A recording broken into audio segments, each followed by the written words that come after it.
You apologize when someone bumps into you. It's a reflex. You're walking down the street, someone blindly careens into your shoulder, and before you even register the impact, the words, "I'm sorry," have already left your mouth. You check on them.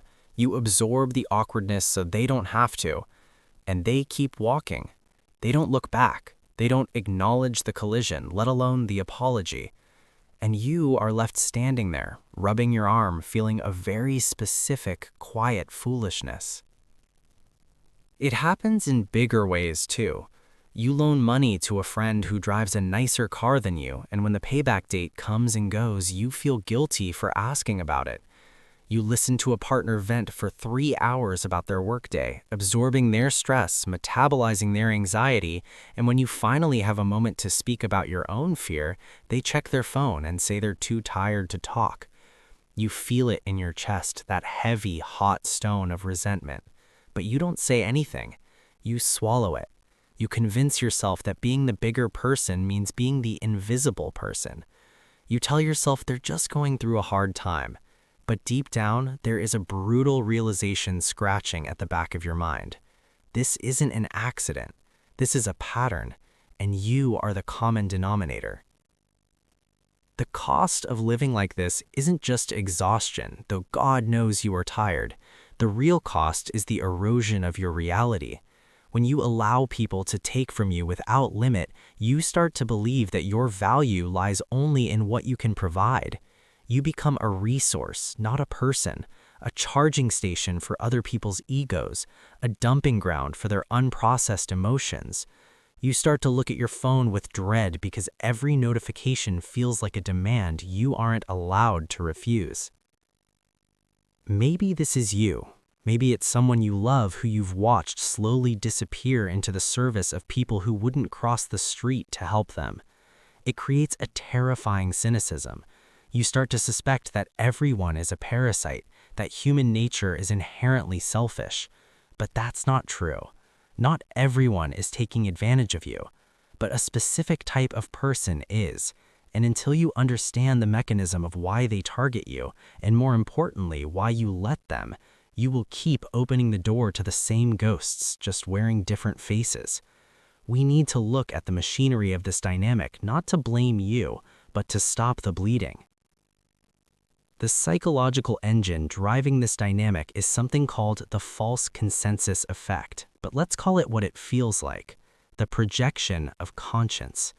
It is the dangerous assumption that other people operate with the same manual of humanity that you do. You believe, fundamentally, that if you are generous, the world will be generous back. You believe that if you sacrifice, others will notice that sacrifice and rush to repay it. You are projecting your own heart onto a blank screen. When you interact with someone, you are subconsciously handing them a map of your own psyche. You think, I would never take the last slice of pizza without asking, so they won't either.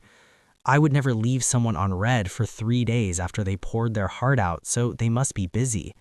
You are judging their actions through the lens of your intentions. But here is the brutal truth that psychology confirms. Predators, users, and takers do not have your manual.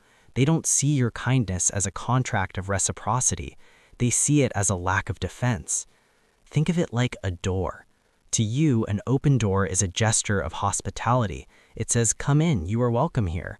To a taker, an open door is simply an absence of a lock. They don't walk through it thinking how nice you are. They walk through it because it is the path of least resistance. The science of operant conditioning tells us that behavior that is rewarded will be repeated.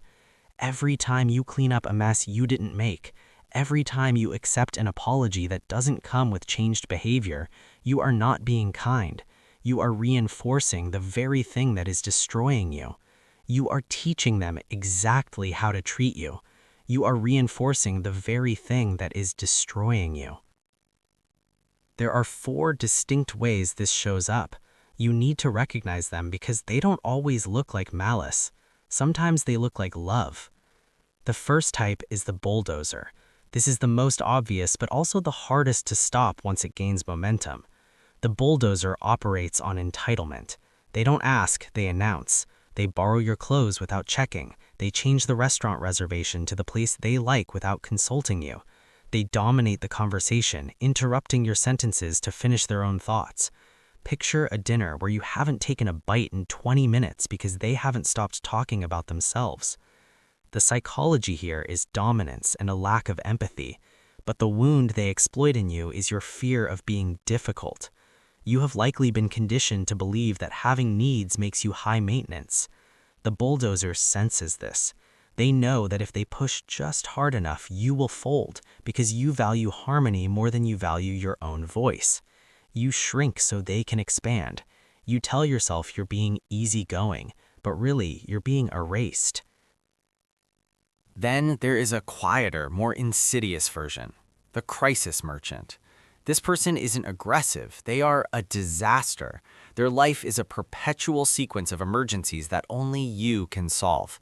They call you at 2 a.m. because they fought again. They need money for rent because they forgot the due date again. They need you to cover their shift, edit their resume, and fix their relationship. You feel needed. That's the hook. The crisis merchant exploits your need to be the savior. They weaponize their incompetence to harvest your competence. It feels like intimacy, but it's actually parasitism. You get a hit of dopamine from being the reliable one, the strong one. But notice what happens when the crisis is over. They disappear. They go out celebrating with other people while you're at home recovering from the energy they drained from you. They feed on your stability because they refuse to cultivate their own. The third type is the most confusing, the scorekeeper. This person actually does nice things for you. They buy you gifts, they offer favors you didn't ask for, but every single kindness comes with an invisible price tag. They aren't giving, they are investing. They are creating a debt you never signed up for. Suddenly, because they bought you dinner 3 weeks ago, you owe them a ride to the airport at 4 a.m. Because they listened to you vent once, you are now obligated to tolerate their toxic behavior indefinitely. This is transactional leverage disguised as friendship. The psychological mechanism here is the weaponization of reciprocity. They know you are a kind person who hates feeling indebted. They rely on your guilt.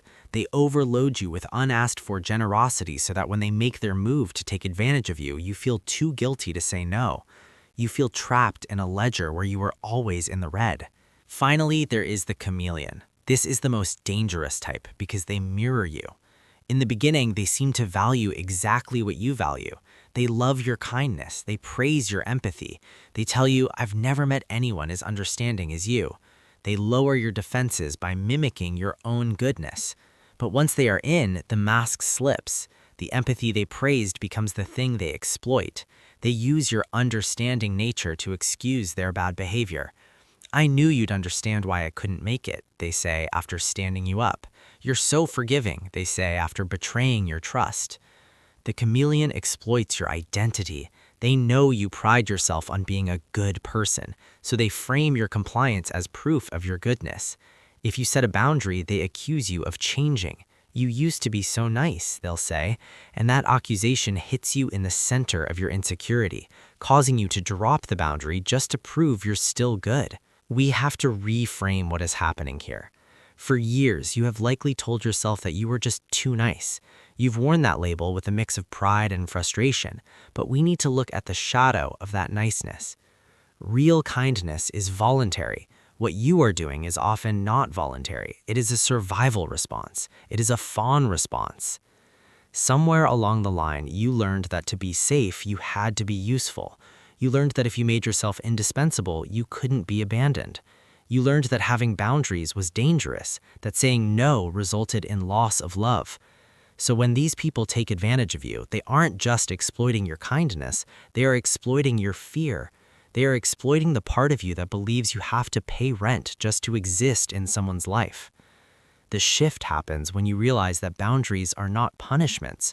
Boundaries are the distance at which you can love yourself and another person simultaneously. When you say no to the crisis merchant, you aren't being cruel. You are refusing to enable their chaos. When you stop apologizing to the bulldozer, you aren't being difficult. You are insisting on your reality. You have to stop projecting your conscience onto people who have shown you repeatedly that they do not share it. You have to stop reading the menu to someone who is only there to eat. The goal isn't to stop being kind. The world needs your warmth. The goal is to put a lock on the door, to make your kindness a gift you give to those who have earned it rather than a tax you pay to anyone who demands it. Ask yourself this: if you stopped doing things for the people in your life, if you stopped fixing, listening, paying, and adjusting, who would still be there? The answer might break your heart, but it will also set you free. The next time you feel that reflex to apologize when someone bumps into you, catch it in your throat, swallow it, look them in the eye, wait for them to speak. And if they don't, let the silence be awkward. Let the tension sit there between you. You don't have to fix it. You don't have to smooth it over. You are not on this earth to be a shock absorber for other people's carelessness. You are here to take up space. Start taking it.